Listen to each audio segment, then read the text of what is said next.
Good morning, students. I am Dr. Shalini Mukherjee, lecturer in botany, Marwadi College, Ranchi. Today's chapter is chapter 15, lecture 38, plant growth and development. Today we'll study about cytokinins and abscisic acid and ethylene, the three other plant hormones. We have already studied about auxin and zebralines. Okay, students?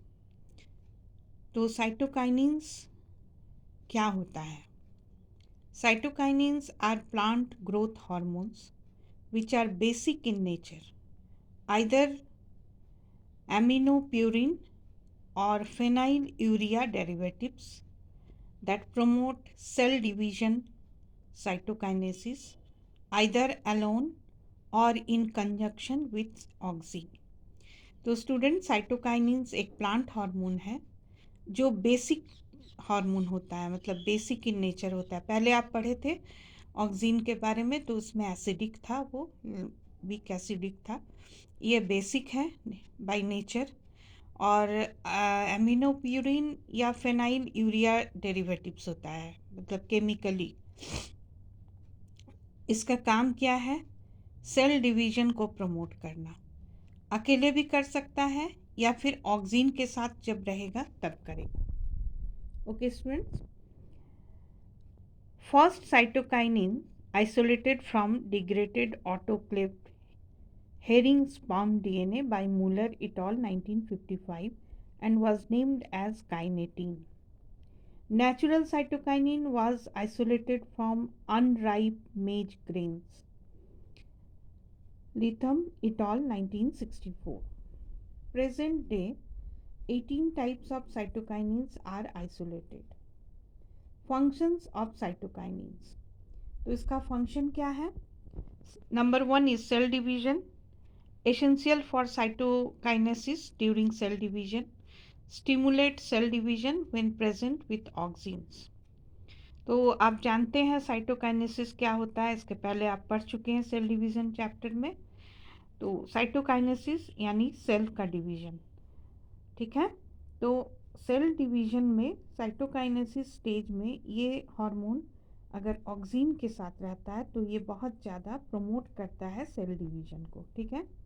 Number 2 is cell elongation. तो cell elongation भी आप जानते हैं कि cell अपने size में अगर elongate होता है, लंबा होता है, तो उसको सेल एलोंगेशन कहते हैं, जिसको प्रमोट करता है cytokinin. 3 is morphogenesis, tissue differentiation in plants. Morphogenesis एक टर्म है students.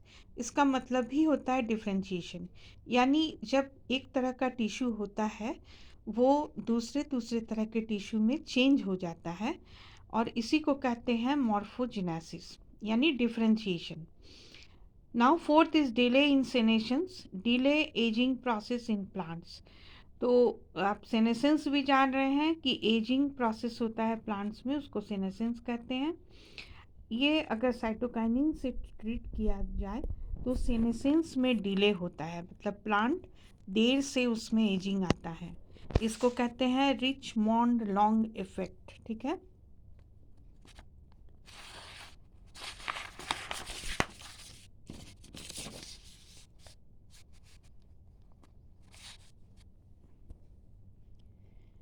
Fifth is sex expression. Cytokinins promote formation of female flowers in some plants, ठीक है.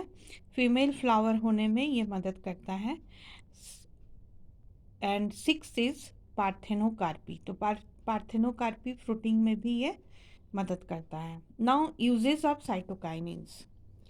टिश्यू कल्चर, पहला यूज़ क्या है इसका?